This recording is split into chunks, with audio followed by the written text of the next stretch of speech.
Today we are going to tell you about a mysterious death that shook not only the campus of an elite American university, but also resonated with pain in distant Mumbai.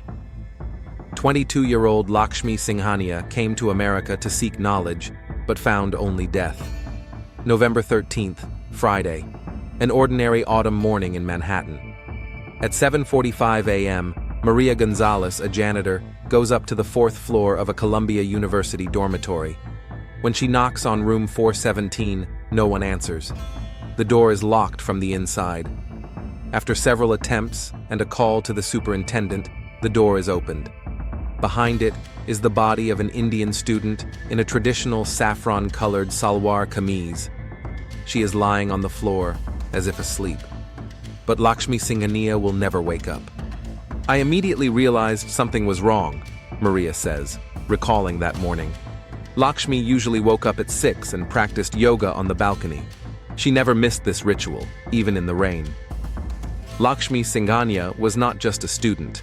The daughter of a small textile factory owner from Mumbai, was known as a brilliant mind at the Faculty of International Relations. Her thesis on the impact of corporations on the economies of developing countries was recognized by the dean. A perfectionist, an activist, a talented violinist, all these definitions do not convey the versatility of the girl's personality, which impressed both her peers and teachers. Lakshmi had a rare gift for seeing human destinies behind the numbers, says economics professor Sunitha Rao. She could spend hours thinking about how trade statistics affect the life of an ordinary worker in Mumbai or Delhi. She was not just a student, but a researcher with a deep sense of justice. The NYPD quickly surrounded the campus. Detective Vishal Reddy, an Indian American, took the case under his personal control. From the very beginning, something didn't add up. No signs of a break-in. The doors were locked from the inside. The windows were closed. But on the girl's body, there were barely noticeable signs of struggle. There were bruises on her wrists. There are barely noticeable scratches on her neck. Could it be suicide? Experts rejected this version after the first examination. The level of serotonin in her blood indicates that the girl was not suffering from depression, explains forensic expert Rajiv Kapoor. Moreover, her plans on her phone included appointments for the next week, tickets to Mumbai for the winter holidays, and a traditional Indian dress for her graduation. Lakshmi's last day is being reconstructed bit by bit. A cafeteria camera captured her at 12:30 a.m., having a masala dosa breakfast while talking to her friend Minal Sharma. Lakshmi was excited, recalls Minal. She said she had finally gathered all the evidence she had been looking for months, that soon everyone would know the truth. At 2:15 p.m., Lakshmi was in Professor Aditya Chatterjee's lecture on international economics. She asked me an uncomfortable question about the ethics of multinationals' involvement in developing economies, the professor recalls. She was not interested in theoretical models, but in the real consequences for workers. At 4:30 p.m., the library's camera captured Lakshmi frantically searching for something in the archives of business publications. At 18:45, she had dinner at the Taj Mahal Indian restaurant near campus, where she often ordered vegetarian thali. Prem Kohli, the owner of the restaurant, recalls, "She got the call and suddenly changed in her face. She didn't even finish her favorite gulab jamun." The last time Lakshmi was recorded by the camera at the entrance to the dormitory was at 2017. No one saw her alive again. Detective Reddy ordered to isolate the room and collect all the girl's digital devices. Encrypted files were found on her laptop and deleted messages on her phone, which experts managed to recover. "You're digging too deep, stop before it's too late," read one of the texts sent from an anonymous number. "Some secrets are better left buried." The last message came the day before her death. "Tomorrow, we will talk in person." His roommate, Gauri Acharya, was absent the night of the tragedy. "I went to visit my cousin in Boston," she explains, nervously fumbling with the bracelets on her arm. Lakshmi had been kind of distant the last few days, saying she was working on something important. Detective Reddy does not believe in accidents. 23 years in the police force has taught me that when an Indian girl dies in a locked room after being threatened, it is no coincidence, he says, looking at a photo of a smiling Lakshmi with her parents at the Diwali festival. Someone really wanted to silence her, and the question is not who could have done it, but what truth she was going to reveal. Lakshmi's parents, Anupama and Dinesh Singhania, have already left Mumbai. They are about to embark on the most difficult journey of their lives, to take home the body of their only daughter and answers to the questions: who took her life thousands of kilometers away from home and why? But the most important question is, what exactly did Lakshmi find and why did this information cost her life? Anupama and Dinesh Singhania arrive at John F. Kennedy International Airport at 4:35 a.m. Their faces express a grief that cannot be hidden even behind dark glasses. Dinesh, a middle-aged man wearing a traditional Indian kurta pajama, holds his wife's hand so tightly that he is afraid of losing her as well. Anupama is dressed in a simple white sari, the color of mourning in Indian tradition. "Lakshmi was our pride," says Dinesh, showing a photo of his daughter on his smartphone. In the picture, she stands in front of the gates of Columbia University, smiling, with a jasmine flower in her hair. "She was the first in our family to study abroad. We sold part of our factory to pay for her first semester, and then she got a scholarship." Detective Reddy personally met the parents at the airport. On the way to the morgue, he tries to prepare them for the worst. "In our culture, we respect death, but we don't prepare for it," Anupama admits, touching the Margal Sutra, a wedding necklace she never takes off. "We brought Indian clothes for Lakshmi, for the ceremony." At the hotel next to the university where the parents are staying, the detective conducts his first interrogation. He learns that Lakshmi called home twice a week, always on Sunday and Wednesday evenings. "The last time we spoke was last Sunday," says Dinesh. "She mentioned some research, spoke in riddles. She said she could change the lives of many people in Mumbai."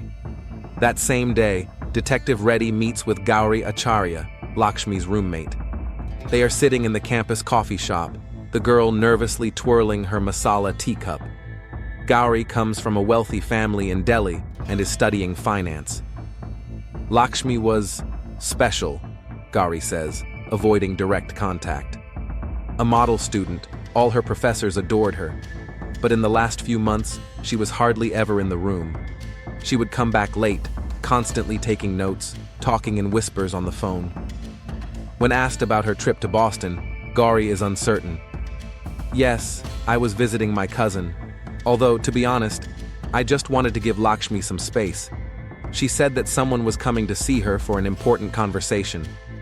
Suddenly, a young Indian man sitting at the next table interrupts the conversation. Karthik Verma, Lakshmi's classmate in sociology, is an activist in the student movement against corporate exploitation. "You don't know the half of it," he says, sitting down with them. "Lakshmi led a double life. To her professors, she was a model student, and to us activists, she was a fearless fighter for the truth." Karthik's story reveals a different Lakshmi, not just a diligent student, but an investigative journalist who exposed the darker sides of international business. "She has penetrated the heart of the corporate hydra," explains Karthik, constantly looking around.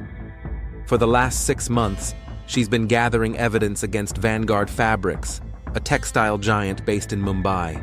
This information leads Detective Reddy to change the direction of the investigation. Vanguard Fabrics is a multinational corporation owned by the Malkani family, known for its aggressive business strategies and suspected unethical labor practices. Lakshmi discovered that Vanguard was using child labor in its factories in India, continues Karthik. But that was just the tip of the iceberg. She found links between the corporation, politicians, and toxic discharges into the Ganges River. Detective Reddy immediately asks about Nishant Malkani, the owner of Vanguard Fabrics. Karthik tenses up. Lakshmi met him 3 times. She said he was in New York for business negotiations. The last time was 2 weeks ago. The experts found encrypted files on Lakshmi's computer. After 3 days of work, they break the first level of protection. What they find shocks even an experienced detective. Hundreds of photos of factories in poor neighborhoods of Mumbai, documents on illegal transactions, a list of employees, including children aged 9 to 12. Lakshmi was going to publish this investigation in the New York Times, says Karthik. She had a meeting with a journalist from that publication the day after she died.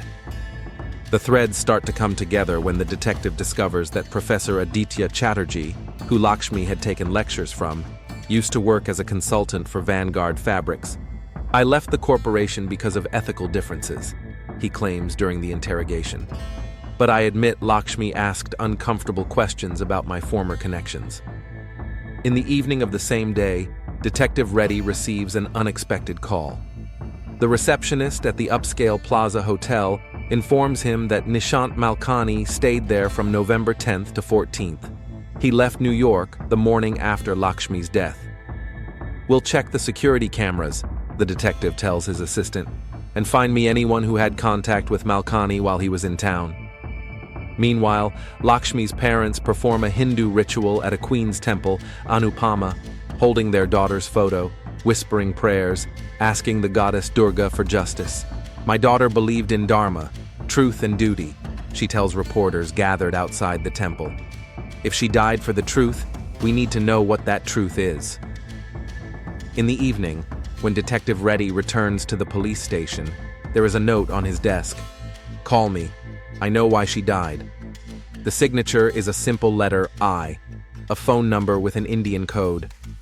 One thing becomes clear to Detective Reddy.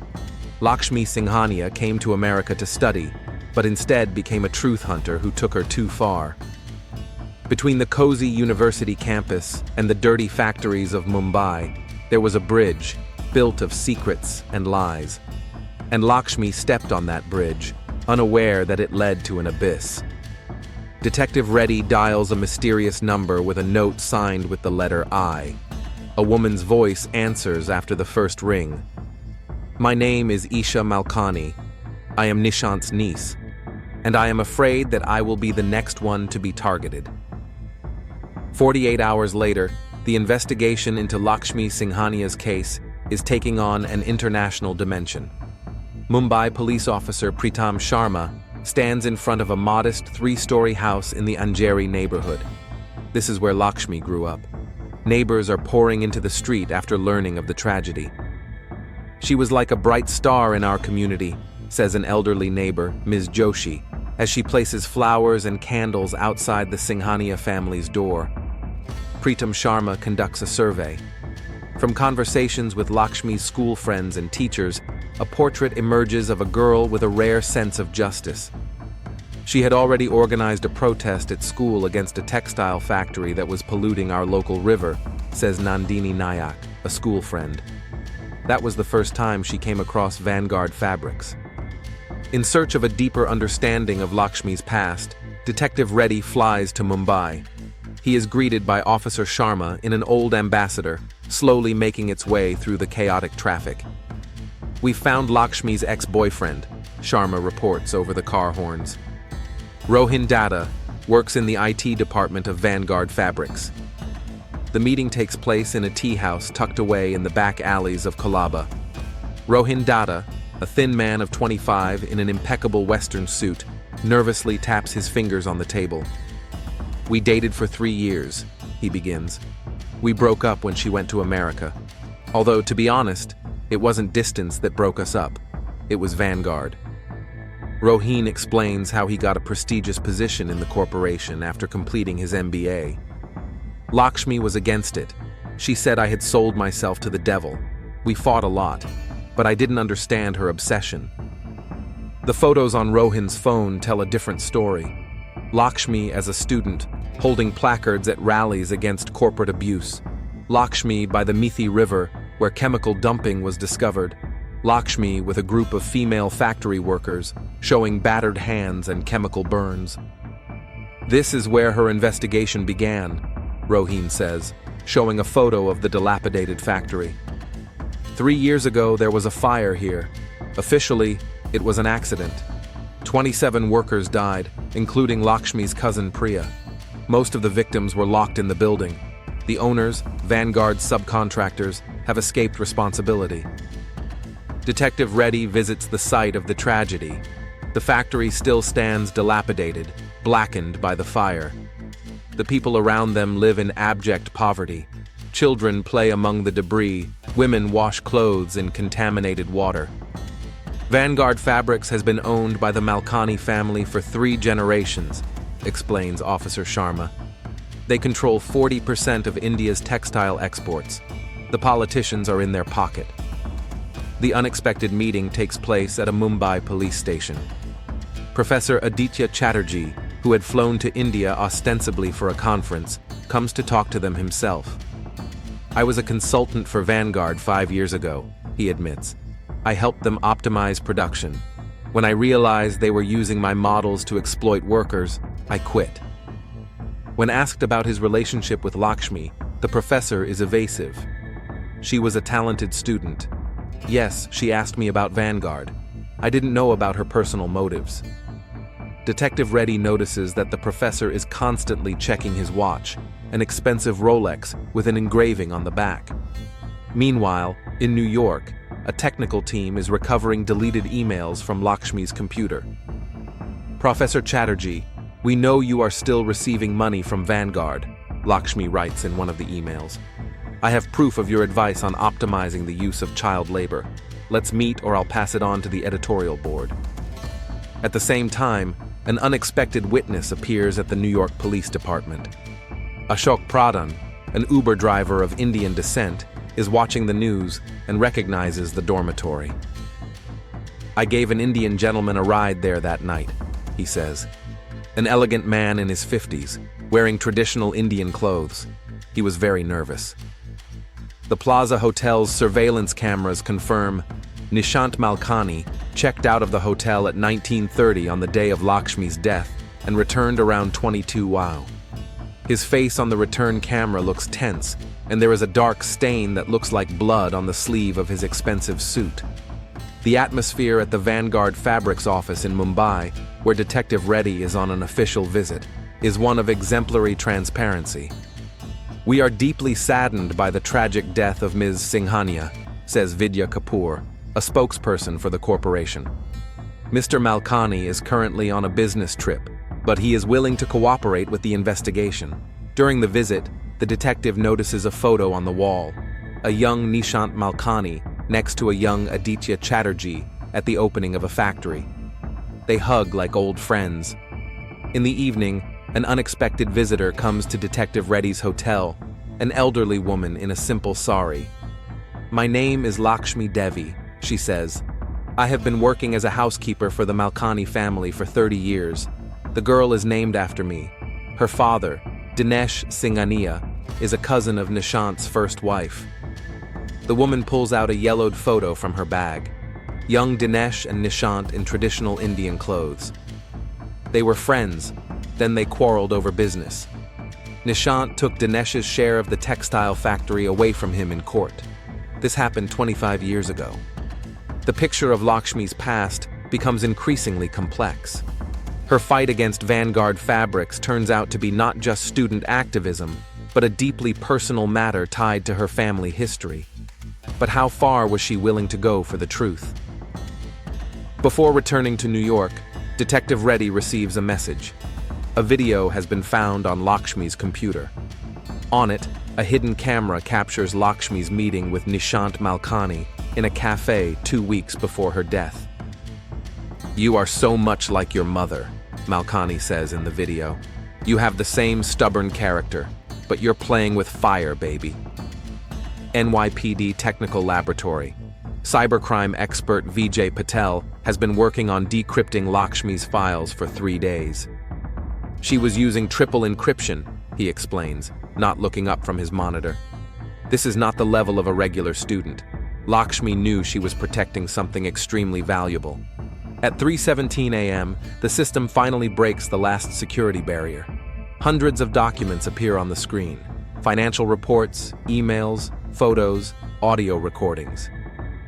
Oh my God, Detective Reddy whispers as he looks through the materials. She's created a complete dossier on the entire Vanguard empire. The documents reveal a complex scheme of corporate fraud.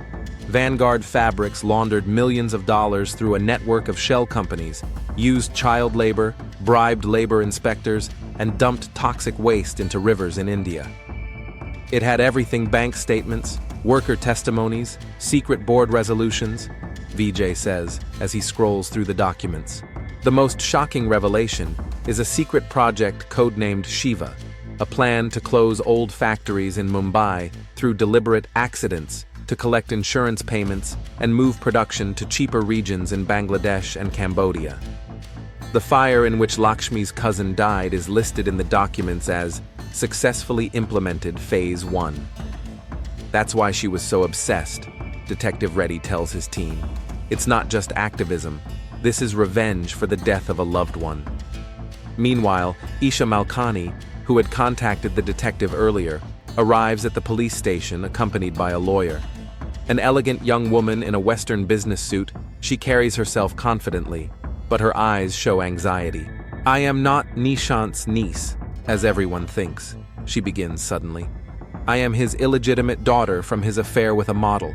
He recognized me as his niece so as not to damage his reputation." Isha explains that she studied at the same university as Lakshmi, but at the business faculty. "My father did not know that we were in contact. I was helping her gather information about Vanguard." Isha shows her phone, where she has saved a message from Lakshmi.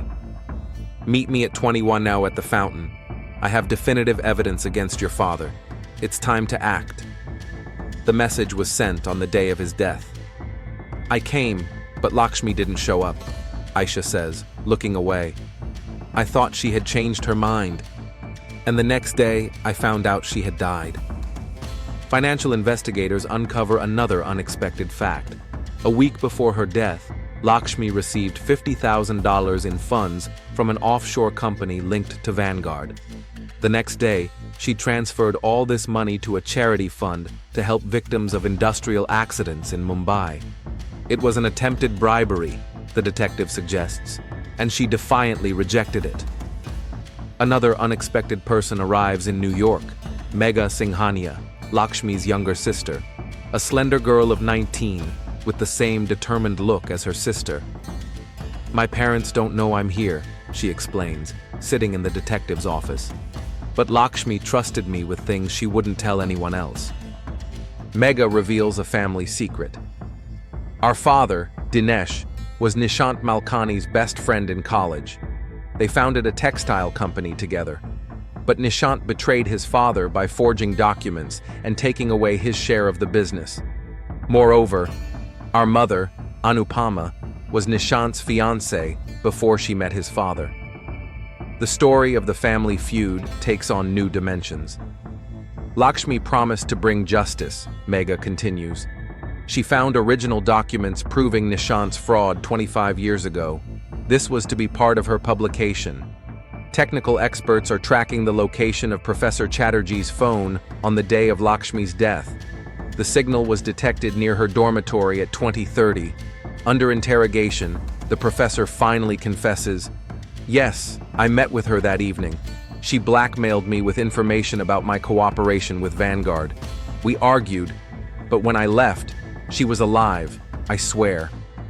Lakshmi's neighbor, Gauri Acharya, suddenly appears at the police station with remorse. "I lied. I didn't go to Boston that night. I was in the dorm, but not in our room."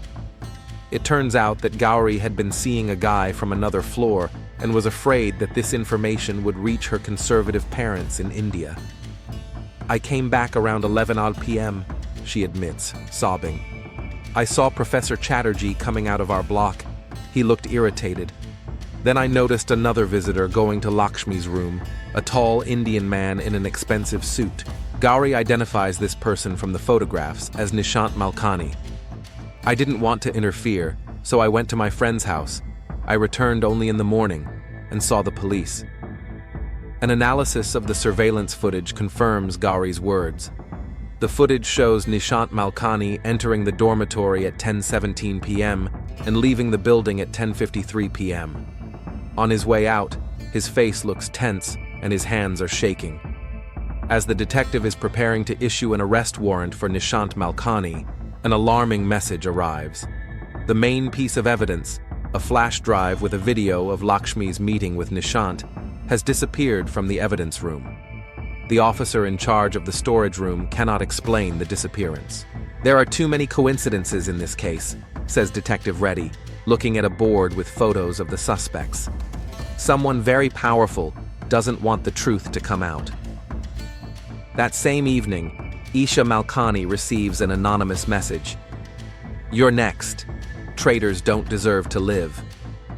The girl turns to the police for protection. Toxicological analysis finally provides an answer to the question of the cause of Lakshmi's death. Traces of a rare plant poison were found in her body, which blocks the airways and leaves no external signs. The poison, known as smiling death in some regions of India, is used in traditional medicine and is almost undetectable in a normal autopsy. "This is not an impulsive killing," the detective states. "It's a carefully planned crime committed by someone who knew traditional Indian poisons." The New York City Crime Lab. Dr. Hasa Patel, a toxicologist of Indian descent, carefully examines the test results. "This poison is called Dhanvantari, after the god of medicine," she explains to Detective Reddy. "It is made from a rare plant that grows in the mountainous regions of Karnataka. It used to be used by Ayurvedic doctors, but now it is banned." "How fast does the poison work?" the detective asks, looking at Lakshmi's lung scans. "Slowly and insidiously," Dr. Patel replies. "First, the victim feels weak, then dizzy. After 30-40 minutes, the airway is blocked, but there are almost no external signs. Death occurs from suffocation, which looks like a natural respiratory arrest. Detective Reddy immediately gives orders. Check which of the suspects have visited India in the last 6 months, especially the southern states." Meanwhile, the investigation suffers an unexpected blow. Kartik Verma, Lakshmi's friend and associate, does not show up for his scheduled interrogation. His phone is switched off, and he is not in his hostel. "He was last seen last night in the university library," reports Officer Gupta. "He hurriedly packed his things and told a neighbor that he urgently needed to lay low." The detective sends patrol cars to search for Karthik, fearing the worst. "He was Lakshmi's closest ally," he explains to his team. "If he's gone, it means he's either scared or—" He is interrupted by a call from the patrol department. "Sir, we found the body of a young Indian man in a rented apartment in Brooklyn. The documents are in the name of Karthik Verma." Karthik was found dead in the bathroom. At first glance, it looked like a suicide. Slit wrists, a suicide note. But Detective Reddy immediately notices inconsistencies. "Look at the cuts. They are made with the right hand, but according to the documents, Kartik is a left-hander." An examination of the apartment reveals signs of a struggle. Overturned objects, a broken mirror, and bloodstains on the wall. "It's staged," the detective says. "Someone wanted us to believe it was a suicide." The last messages from an unknown number are found on Kartik's phone. "I know you helped her. Now it's your turn." And Kartik's response: "I will tell the police everything. I have copies of all the documents." While the team of experts searches Kartik's apartment, Detective Reddy receives a call from Mumbai. Officer Pritam Sharma delivers the startling news. "We have found a connection. Nishant Malkani met with a man named Vinayak Prakash, a problem solver known in certain circles, 2 months ago." "A problem solver?" the detective asks. "That's what they call professional killers who work for the rich," Sharma explains. "Vinayak is known for using traditional methods, poisons, accidents, fake suicides. He has never been brought to justice due to a lack of evidence and influential patrons." The detective team finds evidence that Vinayak Prakash arrived in New York a week before Lakshmi's death under the name Vijay Prasad. Surveillance cameras recorded him at a hotel near the university. He left the country the day after Lakshmi's death says an immigration analyst. The investigation gains momentum when the detective manages to establish that Vinayak Prakash used to work as an Ayurvedic doctor before becoming a problem solver. That's where the knowledge of rare poisons comes from, Detective Reddy states. Meanwhile, Rohin Datta, Lakshmi's ex-boyfriend, arrives at the police station. He looks exhausted, with circles under his eyes, as if he hasn't slept in days.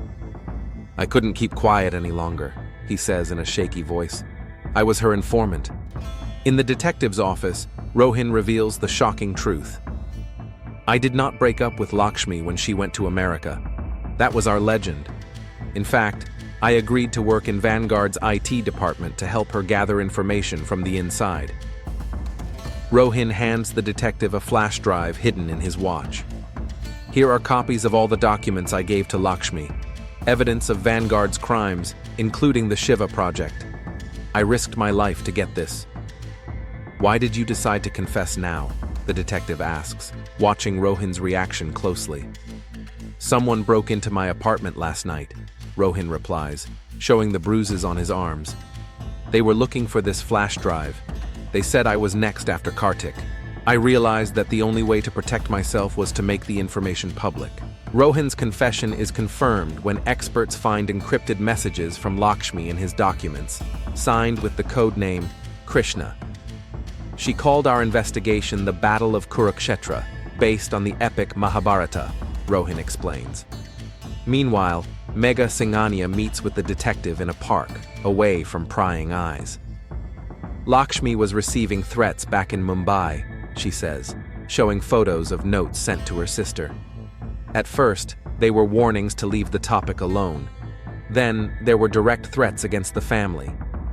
Megha shows a video recording made by Lakshmi on her phone before she left for America. "If something happens to me, know that it is not an accident. I am getting too close to the truth. Nishant Malkani is not the only enemy. There is someone else who is standing in the shadows but pulling the strings." Detective Reddy organizes a meeting with Aisha Malkani in a safe place. After much hesitation, the girl gives him the last piece of the puzzle, an audio recording of a conversation between her father, Nishant, and Professor Chatterjee, made secretly a month ago. The recording shows an angry argument. Nishant: "You were supposed to control the situation. This girl is digging too deep." Chatterjee: "I tried to talk her out of it, but she found the documents about the Shiva project. She knows about your role in the fire." Nishant: "If this information comes out, we will both lose everything. I will not go down for your incompetence." Chatterjee: "What do you propose?" Nishant: "There is a person who can solve the problem, permanently. You just provide access to him." "This is proof of a conspiracy," the detective says, listening to the recording.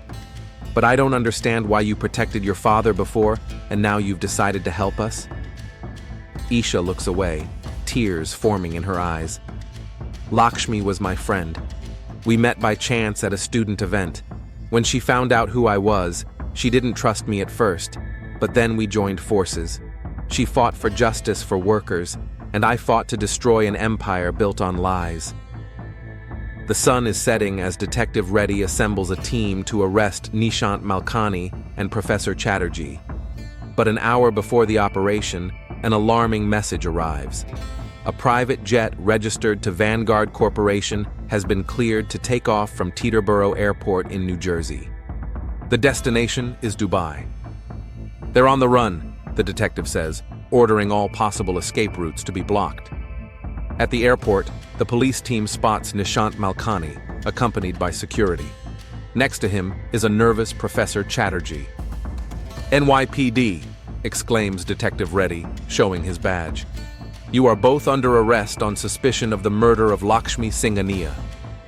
Professor Chatterjee turns pale and tries to run away, but the police block the exit.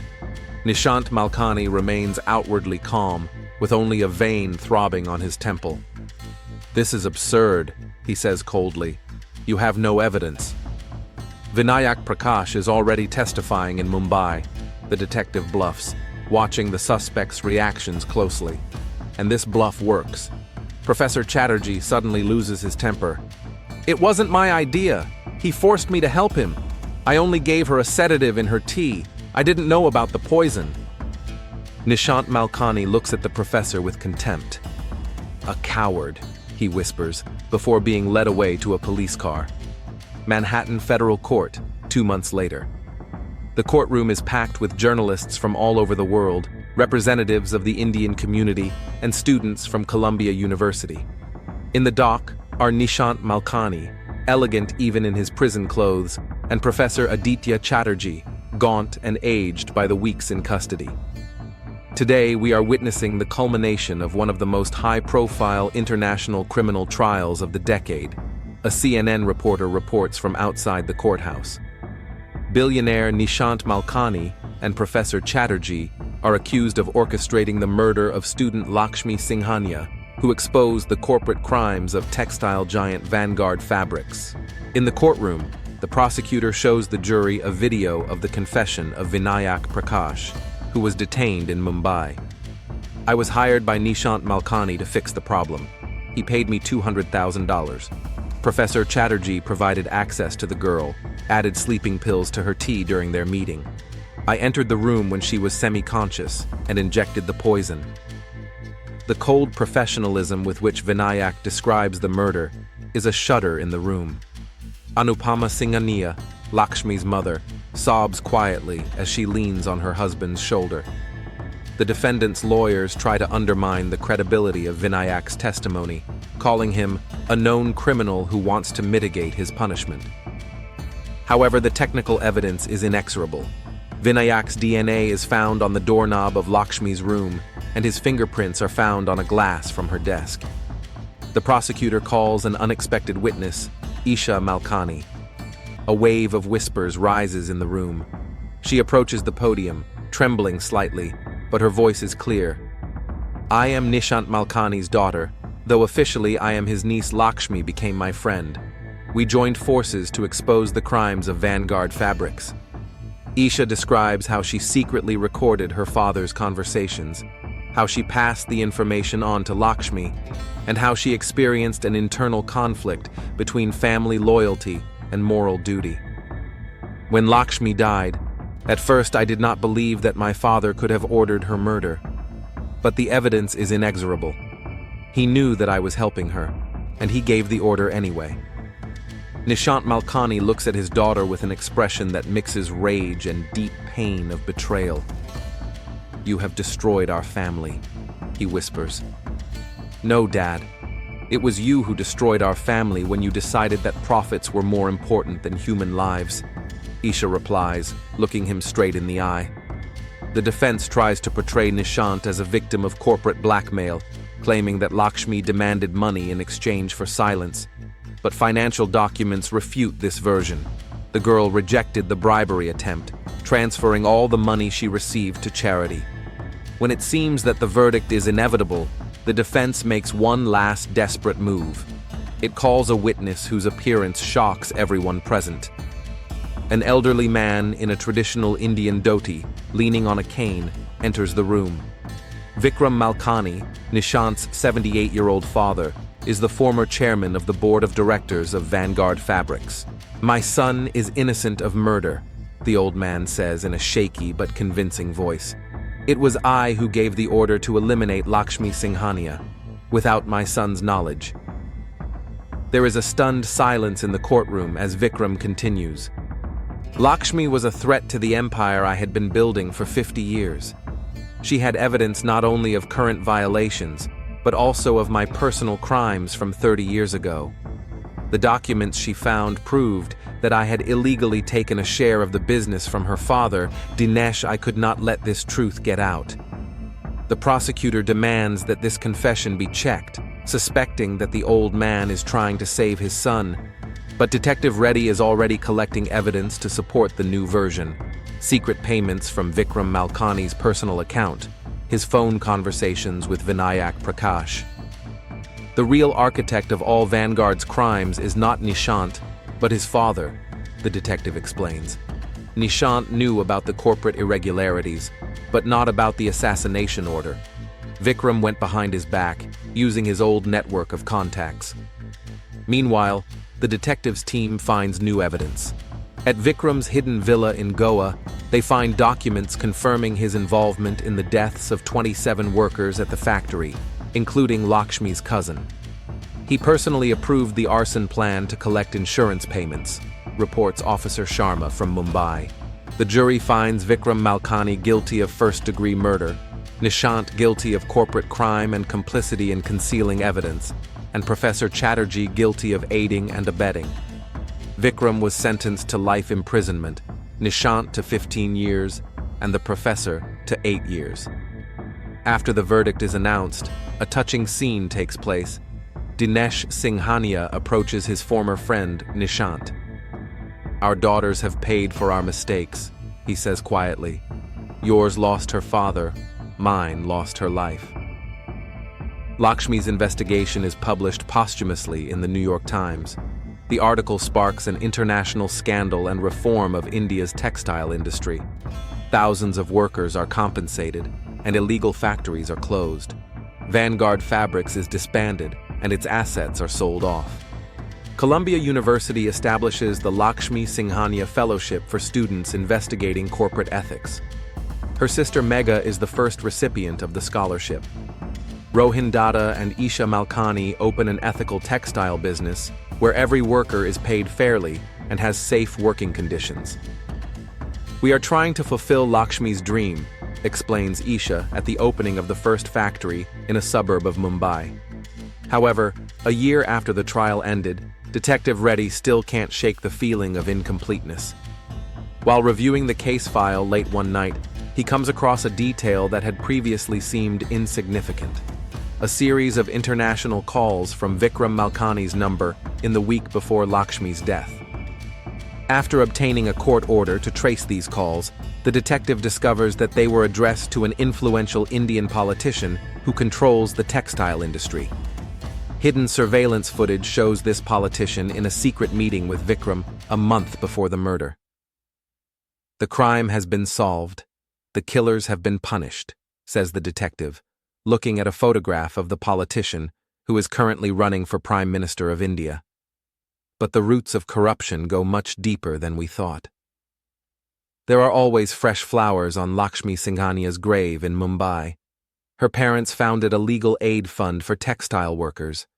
Every year on her birthday, Columbia University students hold a conference on corporate ethics. "One girl's life was sacrificed to greed," says Detective Reddy, concluding the investigation. "But in her death, she achieved what she was trying to achieve in life: truth and justice." On his desk is Lakshmi's last note, found in her diary. "Sometimes the truth costs a life, but a lie costs a soul. I have made my choice." But has justice really been served? As long as powerful people remain in the shadows, as long as corporate greed is valued above human life, we can only hope that Lakshmi's sacrifice was not in vain. Her story is not just a crime chronicle, but a reminder that the price of truth is sometimes measured in human lives, but the cost of silence is always higher. And somewhere in the streets of Mumbai, amidst the noise and chaos, new Lakshmis are rising up, ready to fight for justice, no matter the cost.